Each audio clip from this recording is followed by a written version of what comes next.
We are very honored to be joined by Judy and Alfred. I'll start by introducing our first speaker.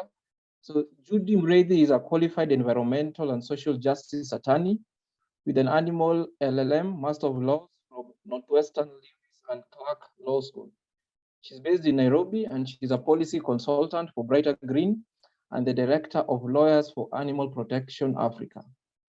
So for over 6 years, she has worked in various legal capacities in social impact and policy issues with organizations. As the lead legal consultant, Judy undertook extensive research on the donkey legal trade in East Africa and subsequently drafted the legislative policy recommendations. Judy also worked on a poultry project that sought to understand the growth and development of battery cages in Kenya. So I'll go on and introduce our second presenter for the day before we can proceed with sharing Judy's presentation. So we're also joined by Alfred Sihwa, serving as the founding and executive director of Sibanye Animal Welfare and Conservancy Trust. Alfred Sihwa holds a BSc in development studies from Lupane State University and is a member of the Open Wing Alliance. He sits on the advisory board of the Coalition for African Animal Welfare Organizations and is the chairperson for Lupane Youth for Development Trust. His work focuses on nature survival, founded on his love for the environment, animals, and human beings.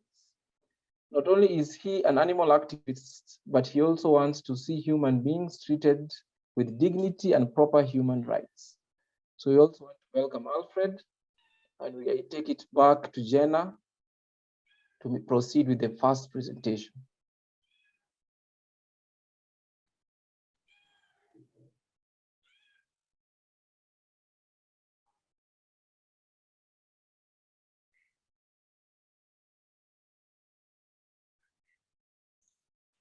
So Judy, you are more than welcome to start when you're ready.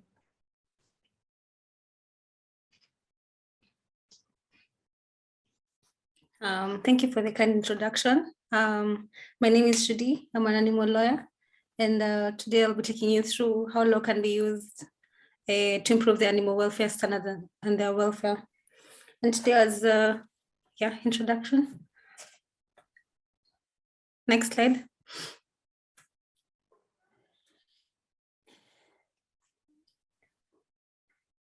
Yeah, so I'll just take you through some small introduction of just the history of animal law.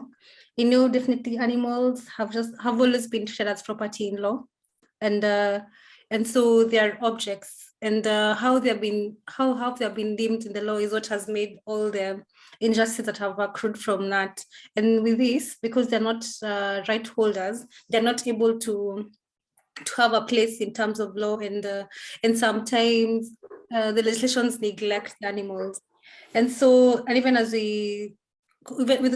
all the conventions we have all around the world, we still do not have an animal law convention that dictates how we treat animals and everything. But now at least we have organizations like Hawaii who have been able to come up with standards that have been set to come up with standards that are able to govern how we treat animals.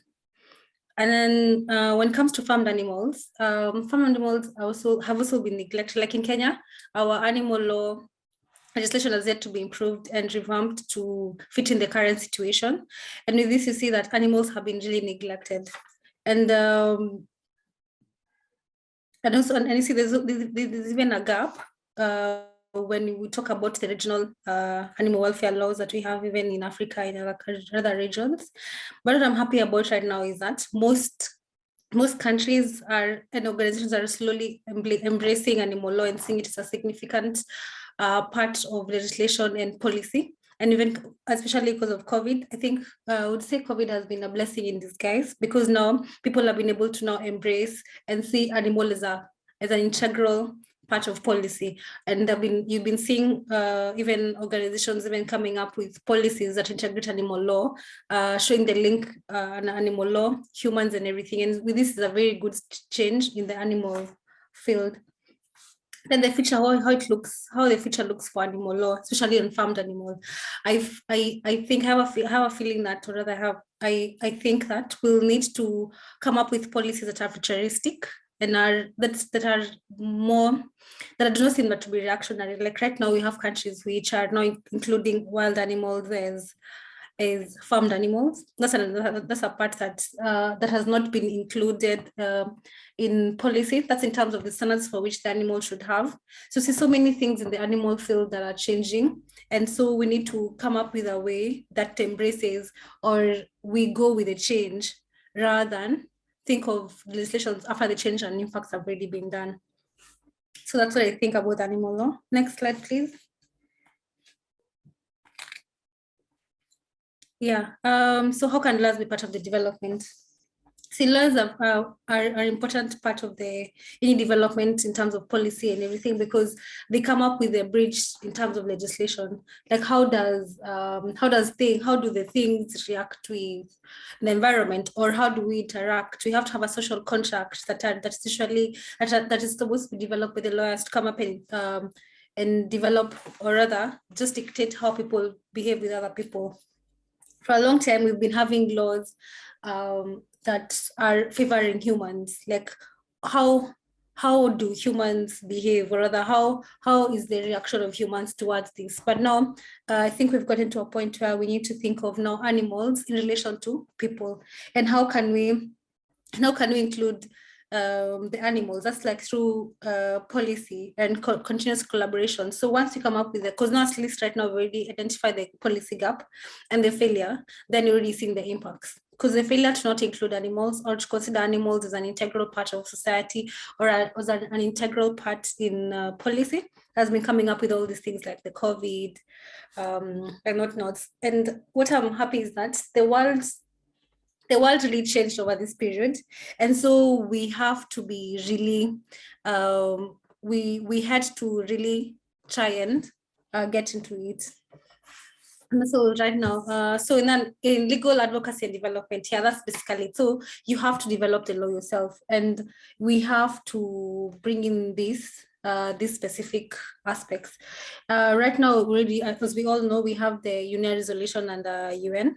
And UN is it's a big law-making body, and with them recognizing animal law and having a resolution that's be working towards coming up with more regulations under it's a very big thing, and we should all be happy for that, because see, like there's a resolution was calling for a report to ensure that there's a tripartite, the good relationship between all the organizations, to come up with a specific policy that's supposed to be governing how animals work. And you see, with this, we have people who are passionate about their animals and who understand and know the place, then they're able to push policy, or push such development and legal things that are going to govern the relationship with animals. And also, when it comes to legal advocacy and development, this is where we talk about how do we incorporate the gaps that you've identified, or how do we bring in the specific thing that we need when it comes to animals. We know animals, how we treat animals affects our public health, the environment, and everything else. So you can see, with this, you're able to see and understand how best we can integrate the two and work towards having better welfare practices. And so even on this, I think you've seen there's another webinar on 13th of April which will be discussing the Animal Welfare Convention webinar. And you can see most people are bringing the conversations, and how exactly can we bring in. We have UDAO, which has been on the table of UNGA for the United Nations General Assembly for a long time. So I think with these kind of conversations being brought on the table, they'll not slowly embrace and see how best we can include it and develop the animal law as the whole world. Yeah, and then there's research and innovation.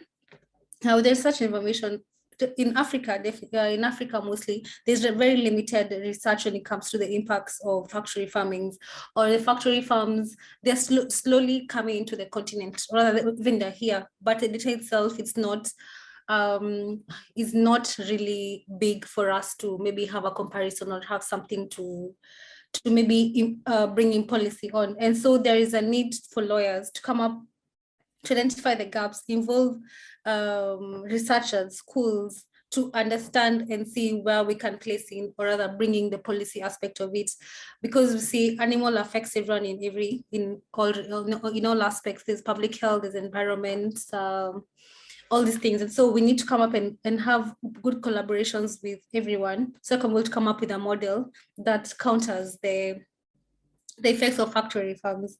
And so, and with this, that's one part that lawyers can work in the development of animal law.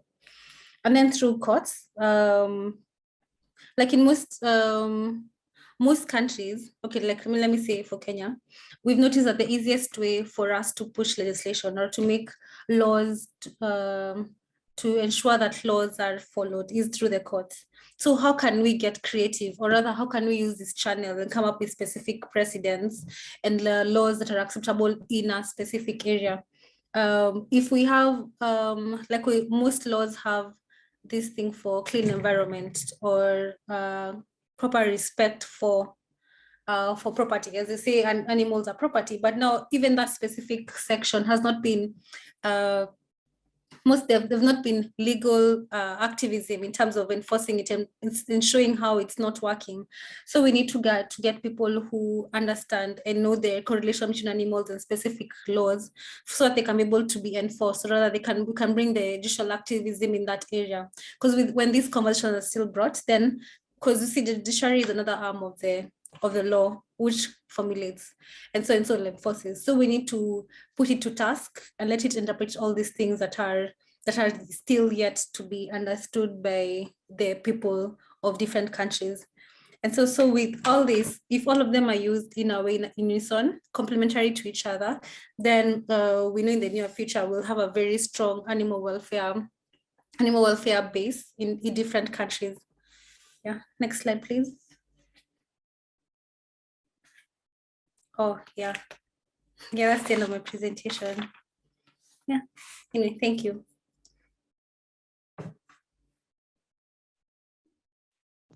So thank you very much, Judy, for your presentation. We'll hold our questions for now and welcome Alfred to start his presentation. You can maybe, if you are not the most vocal person and you maybe don't have your device, it does not support audio, you can paste your question on the chat box.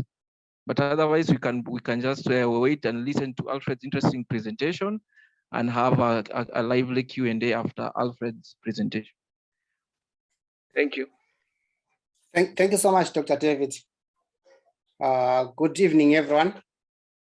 As introduced, I'm the Director of Sibanye Animal Welfare. For a start, we always think that when you talk of a nation, you look at how they treat their animals, like Gandhi said in 1869. Then from there, you can tell what kind of people are they. And unfortunately, in Zimbabwe, we have not been that good, because we have been following the traditional norms of taking care of our animals, though we're not fusing it with the modern techniques that are supposed to be used. So as Sibanye Animal Welfare, we realize that there is dire need for people to be educated and understand what we talk about when we're talking about animal welfare. What is it that it means? What is it that it entails?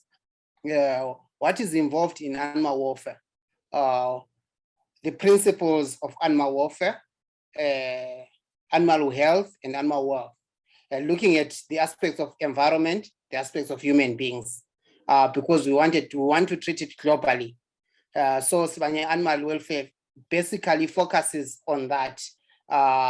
It focuses on education, farmed animals, wild animals, and companion animals, because we think all animals are equally important. We don't want to leave some out. We may go to the next slide.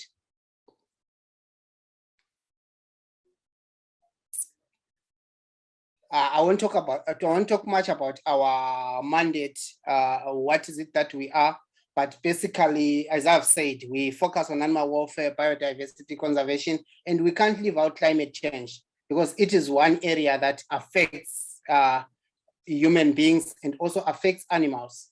Because when there is drought, you find that it's an excuse that our government uses to sell the elephants that there is drought and we have overcrowded elephants.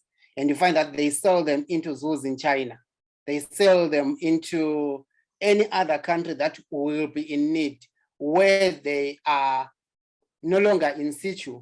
They have lost their normal habitats. They are now going to be kept in cages, and that's the excuse that they do. And they claim that will be another way of conserving biodiversity. But as an animal welfare organization, we believe that's not proper. Animals need to live in their normal habitats, exhibit their normal lives without the interference, without the human cruelty being exposed to them. So as an organization, we feel it's one area that we are lacking on as people. We care much about domestic farmed and forget about wild animals because they suffer a lot when they go into captivity. And I think it's something that Zimbabwe has not been worried about.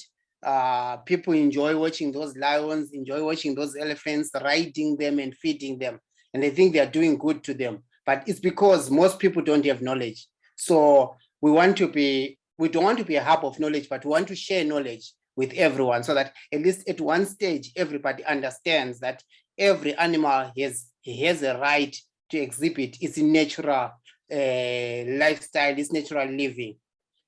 Thank you. Next slide. Next slide again. What is it that we do? Programs that we carry on. We look at source stalls. If we are looking at that pig, you can see that she is distressed. She's living in a cage. It's worse than a prison because she's supposed to give birth to the stalls, to the source that are supposed to give money to a human being. So it is one area that we have realized that not even a single policymaker in Zimbabwe understands what it means, because you find that most of the people who are doing source stalls, who are doing bird caging, are people who are people of means, are people who are people of political connection, are people who have power, are people who have money, because they don't mind about the welfare of the pig, they don't mind about the welfare of the hens. As we look at the stores, there are some stores that are electric fenced, and you know what it means when the stores are electric fence. That means the pigs can't really move out. They are controlled by the electric fence when they get closer to it, and their life is confined to that area.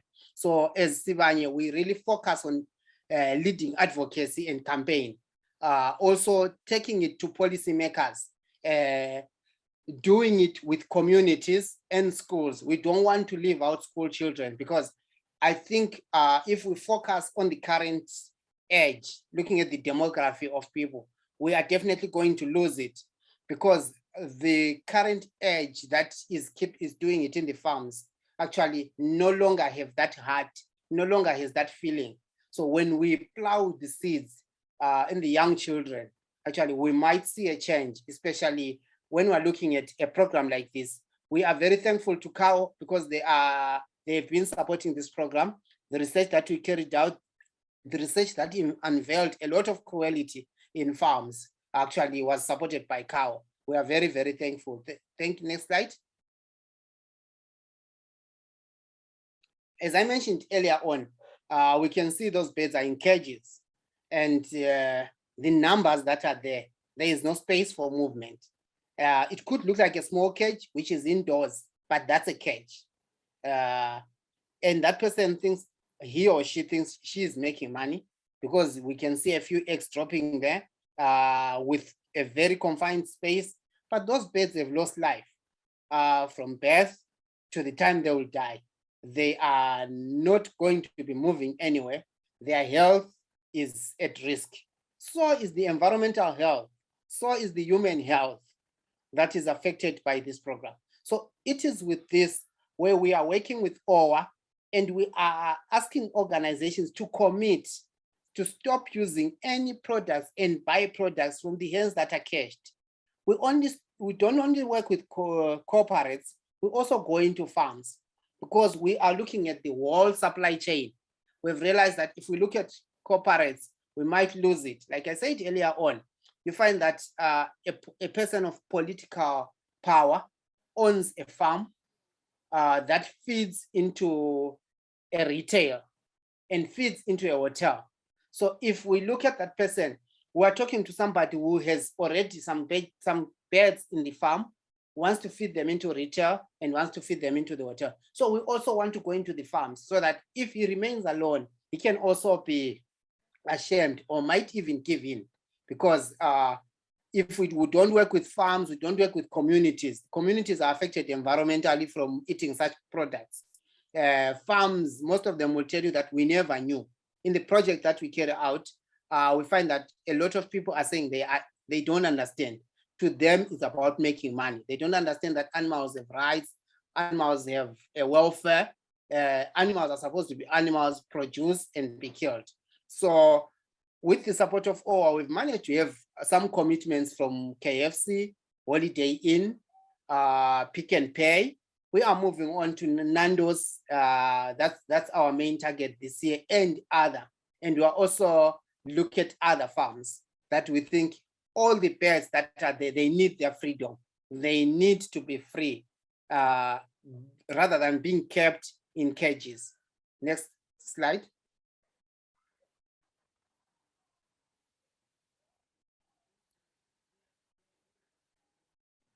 To this, what fits to this that I've been talking about, it's actually educating people that we can survive on plant diet.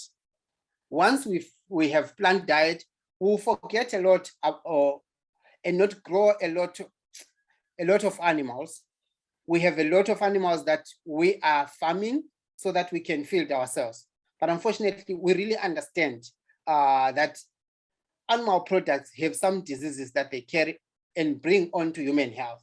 We know what happens with zoonosis, that people are affected. We know what happens with the environment when we grow a lot of cattle. It leads to climate change, it leads to climate depletion, and it also affects the animal welfare because people are only looking at feeding themselves. So we believe once people go into vegan diet, plant diet, starting from vegetarian, that we have mentioned, people will move over to be vegans, because once they start being vegetarians, they'll understand that slowly they could shift to be vegans. So we are introducing Meatless Wednesday in schools and communities. We're also going to churches because we've realized that quite a number of people are there on Sundays, on Saturdays, and Fridays. And if we capture them there in the churches, we talk about good vegan diets, we talk about preparing nice, tasty meals.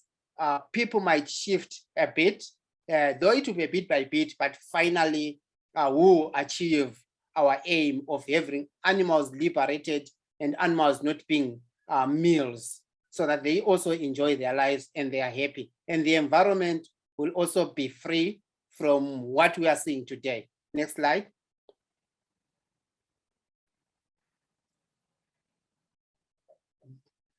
I said earlier on about elephants, that our government, I'll mention my government, uses that as an excuse to sell, to go into selling of lions, elephants, any animal, so that at least they mention that they are stopping human-wildlife conflict. But we as an organization have realized that there are other ways that won't harm animals, where we can use non-lethal ways to prevent lions from destroying livestock, from destroying property, from destroying crops. So we work with the communities. We also explain the legality of poaching, of the legality of living in harmony with wildlife and domestic animals, so that at least they understand what it means to preserve nature, what it means for them to have certain animals in their vicinity. we actually have shared some countries that no longer have the privilege to have certain animals that have gone extinct, that are in the red as we speak. So it is in that we are working with communities. We are working with anti-poaching units, though we don't have one, but there are some anti-poaching units that are there that we are working with in trying to make sure that communities don't poach. Mostly you find that communities poach for the pot, but it is all poaching. And those that do professional poaching, they get nothing. Find that somebody kills an elephant or a rhino is paid $50 US dollars for that poaching. And somebody who takes away the byproducts is paid huge sums because of the poverty that is there in the communities. But what's more important is for us to give them education and to approach the government to make sure that the government has programs that ensures that people are living in harmony with wildlife. Next slide.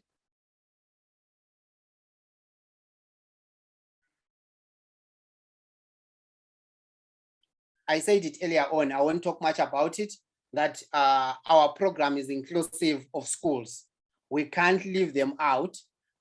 We have a youth ranger program, school animal welfare clubs, nature walks, and weekend camps, so that they understand what it means to be talking about animal welfare, what it means to be in the bush, conserving their biodiversity, what it means to live in harmony with nature, environment being their source of living.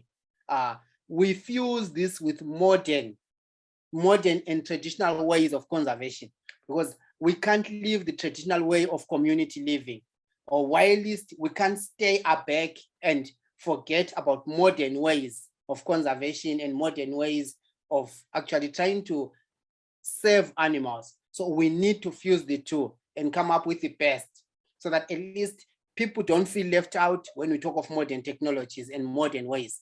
Or also people are not left out as we talk of, are not advancing into modern technologies. We talk about them and fuse them and try and make sure that those traditional ways that were used for conservation are brought into play so that they are not lost.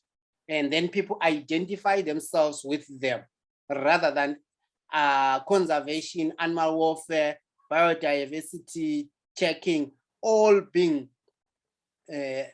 associated with it being foreign. We want also communities to identify with it and make sure that they are part of it. They are part of conservation, they are part of animal welfare. Next slide.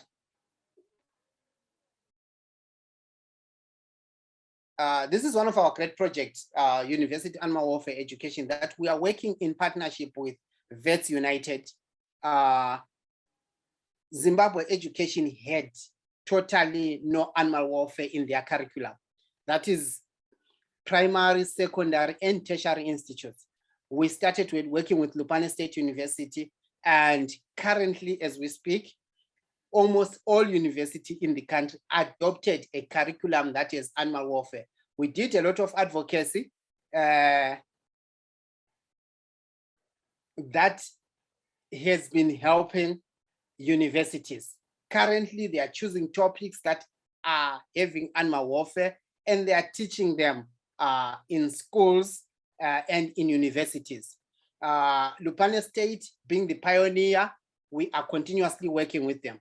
And I think this curriculum, our next advocacy stage is to make sure that the curriculum goes down and it goes straight into government curriculum of secondary and primary schools. So that's our next push. We work with a few organizations that we can't leave out that support us, that are there in Zimbabwe, but you find out that in Zimbabwe, there are very few animal welfare organizations that are community-based. Most of the organizations that we have are conservation organizations that works mainly in the parks. And very few work with communities and schools, and very few work on animal welfare. Most of them focus on biodiversity conservation and climate change. So we are a limited number of organizations that works on animal welfare. Next slide.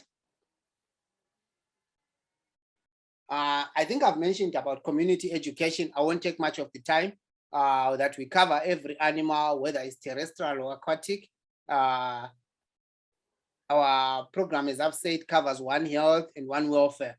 So we also train our communities in policy advocacy, because what's key now, we've realized that as long as we don't have supportive policies that support animal welfare, definitely that will be something that the government and the farmers will hide behind, that there is no policy that is supportive of animal welfare. So it is one area where we are doing a lot.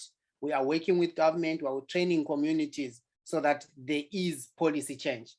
Next slide. I think we're going to the end. What challenges are we facing? There is knowledge gap, as I mentioned, resource challenges, lack of supportive policies, political environment, as we all know. So I think I won't explain much because I've already alluded to what is written there. Next slide. What are our recommendations so that we have more organizations or we have more programs that cover the whole country? We educate the policymakers and we improve on the staffing of our organizations so that at least we have a good number of people with wide range of skills that cover a wide area that we are supposed to be doing. Last slide, I think, is this one. Thank you so much. I hand over to David. Well, thank you, Alfred, for a brilliant presentation. I think now we can shift to our Q&A. So maybe I think if anyone has a question or a comment, we can maybe just unmute and ask and direct them to a specific presenter for their response. Thank you for organizing this wonderful webinar. Actually, I am new to attending the webinar, but I am happy to be here. I am by name Sadiq Shatima Konto, and I am a student of veterinary medicine from Nigeria, University of Maiduguri. Actually, where I am from, the issue of animal welfare is new here because people are unaware. My question is just, this goes this way.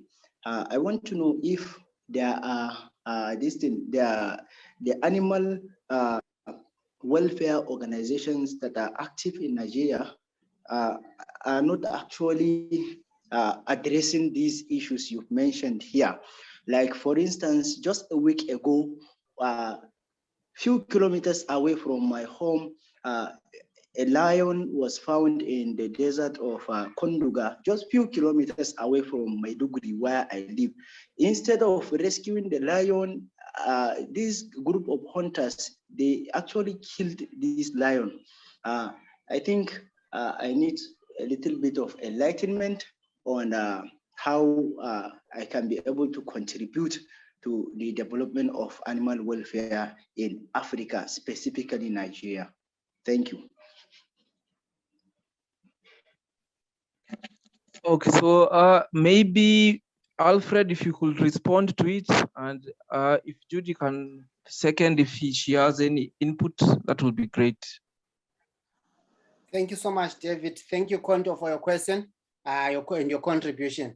I would like to believe that, Konto, maybe what those hunters were seeing, they were seeing a predator that is likely to kill their domestic animals. They were not seeing equally another animal that is supposed to survive. So like we said earlier on, that key is education, key is government policy that protects that lion. I know in Zimbabwe for lions, if communities kill lions, actually it's one law that we really applaud, was you will be sentenced to a period of about not less than 9 years, because we have quite a number of animals that are in the red species that are protected. So forcing, actually working with the government to have policies that protect such animals, educating communities so that they know that if they save a lion, they've saved a future. If they've saved a lion, they've saved a life. So those are the programs that you can engage in. Thank you so much, Judy. You can add on if you have anything. It was a very good response, Alfred. Thank you for that. And I'll just reiterate your point that it's all about education and having policies that ensure that there's proper management or conservation of specific species. Like, like wildlife is protected under CITES, and it's one of the endangered animals. And so that's already a forum for which a country can use in terms of such conservation. Yeah.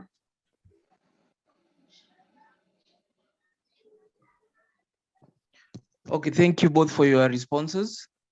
So the floor is open. Anybody else who can contribute to and respond to the two presentations? I have a question for Judy. I just wanted to ask, in terms of advocates in Africa, where are you based, and just what in general do you know of other advocates that you work with that are based in Africa, and just how it is, just finding other lawyers and people involved, because it's just something that I know in South Africa there's the animal law reform of South Africa, so just if you could shed some light on that, please. Okay, I'm part of the Lawyers for Animal Protection Africa, which is an organization that seeks to bring in lawyers from Lewis and Clark. Lewis and Clark offers the LLM Masters in Law. And so I was fortunate to be part of the program. And so the alumni from the school, we decided that that there will be a platform for which we congregate all the lawyers and come up with different projects in various countries. So the founders are Amy and Jim, and I'm the director of the organization. And with this, we've been able to work and find out, and rather come up with a legal repository for animal laws in Africa. That's how we started, and we're very grateful for Kawa for being a supporter for the program. And right now it's based online. Because now with COVID, we've not had a specific physical office, so we can engage through the. You can type out the. Let me type out the website. Lapa Africa, for which we can continue the conversation. You can always just maybe send an email at info@lapaafrica, and with that you can continue the conversation. Yeah.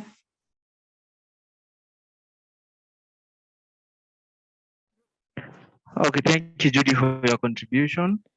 So as we go back to the floor, anybody with a response, a comment on the discussions, on the conversation so far? And just unmute and go ahead. Yeah, thanks to the organizers of the webinar, and of course the presenters Alfred and Judy. Great work, guys. I'm inspired, and of course we're working under these circumstances now of that we find ourselves in. So we don't necessarily meet each other so often to share inspirations and strength and all of that. And I just wanted to contribute to the platform, not necessarily as a question, but as I think as African activists or African organizations, ours is definitely different, to what the West is doing, and probably to what the East is also doing in terms of advocacy. I don't know if anyone would want to add or maybe subtract on this thought of saying, it's a thought that came whilst I was listening, that with ours, you cannot advocate for animal welfare, maybe animal rights, if you so go, without interlinking or intertwining the issue of animal welfare with maybe environmental issues, or even hunger for that matter, or even climate change, or maybe whether it's soil health. I just wanted to find out if there are other activists here who I would say working maybe the way that we're working, collaborating, where we say when we advocate for chickens to be out of the cages, for example, one of the reasons, maybe top 3 reasons or top reason would be to create employment, especially with the youth being unemployed. We will say that if you farm extensively and the animals are outside, of course, number 1 reason is that they express normal behavior. But guess what? We will set number 1 as to say create employment, because unfortunately, the policymakers that we are talking to, that's the story that they want to hear. So mine is to say, or to contribute my 2 cents worth is to say, if we link animal welfare to the pertinent issues that are currently facing our respective countries, we are more to be heard than likely to be ignored. That's my contribution, David. And of course, I mean, it might open up a can of worms, or it could be that other colleagues are using the same tactic to be heard by their respective governments. Thank you. Thank you, Tozi, for a very interesting perspective. I'd like to hear the response from the floor. Maybe as we wait, I can also chime in to what Tozi has just mentioned. I have seen what you. I like the conversation, and even from my experience, it is clever. It is clever to align your conversation with what is going on both locally, continentally, and of course globally. It's a fast win. It's a quick win. But I always say that it's a quick win, especially to the non-converted. But at the end of the day, you should never forget the welfare of the individual animal in the farm. But of course, sometimes you need to also understand how the world works, and of course, align your program whereby you'll be able to get a quick win, but always have the perspective of the welfare of the individual animal at the farm level.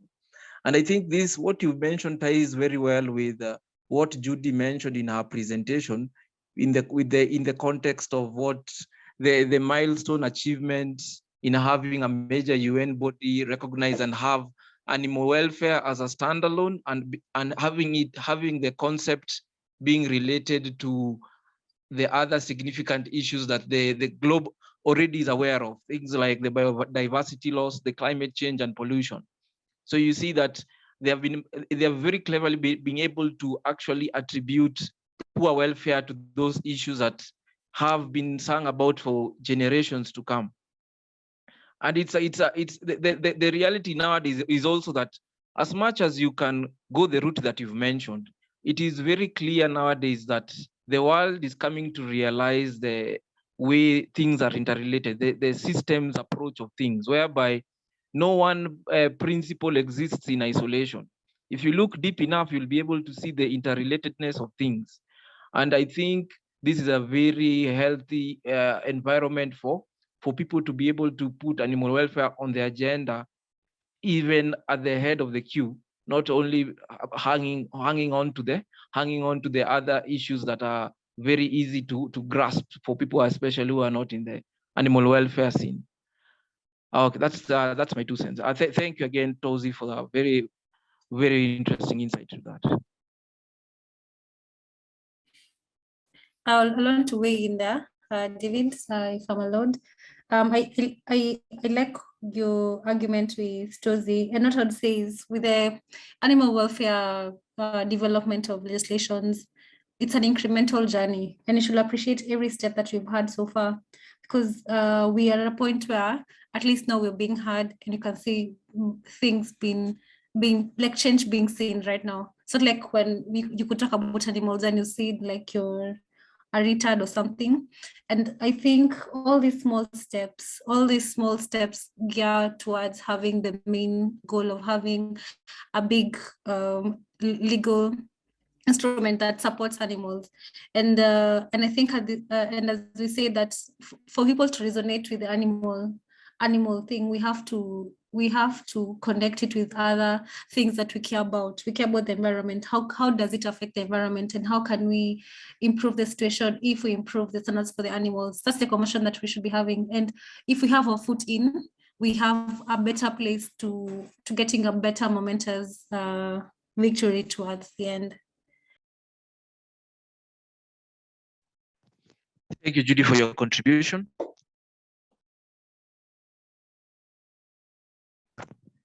So any other response to that? Go ahead, go ahead. Thank you so much, Trosi, for that contribution. I think what you mentioned is very, very critical because what people look at is their benefits first before they look at the benefit of the animals. So if we work on animal welfare and forget about the people, then definitely the journey is going to be cozy, the journey is going to be difficult. So in everything that we do, we need to make sure that we make sure that we do it holistically. The environment is not left out. Human rights are not left out as much as animal welfare is part of it. So, because when people are not well taken care of, they will definitely not take care of the animals. Well, let's look at the Russia situation now where there is war. Animals are suffering because people are just dumping them. They are concerned about themselves first. So in any situation, human beings look at themselves first. So we also need to bring them to be part of the whole puzzle so that the animal welfare journey goes very well, not in limbo. Thank you.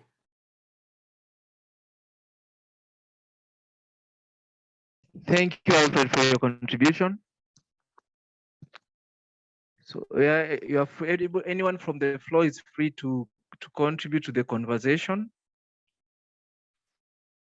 You can also put in your question in the chat box if you cannot be able to access the audio. Yes, there's a comment from Dr. Mbaka on looking at the issues through the one welfare approach, which, as we agree, you can even, that one resonates well with the momentous milestone that animal welfare managed through the UN body, where you can actually see it is actually a one welfare approach, whereby the human beings are in the picture, the human beings, public health, environmental health, human health, and of course, animal health and welfare.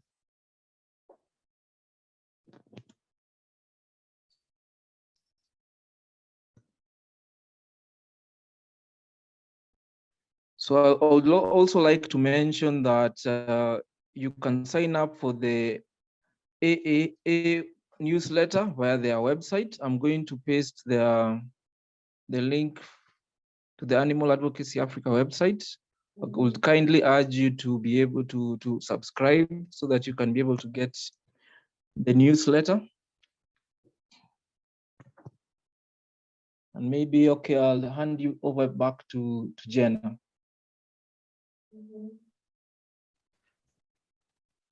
Thank you so much, David. And thank you to Judy and Alfred for your presentations and giving us your time this evening, and everyone that joined us. I hope you were able to learn a bit more about what work African organizations are doing regarding animal advocacy here. And yeah, as Dr. David Obiero mentioned, you can sign up to our newsletter. We're going to try and do webinars every second month or so. And yeah, just keep an eye on LinkedIn for that. Otherwise, feel free to send me an email if you have any suggestions or feedback from the webinar. And it was lovely to have everyone join. And thank you so much, Judy, Alfred, and Dr. Obiero. It was so lovely having you join us. And have a lovely rest of day or evening wherever you are in the world.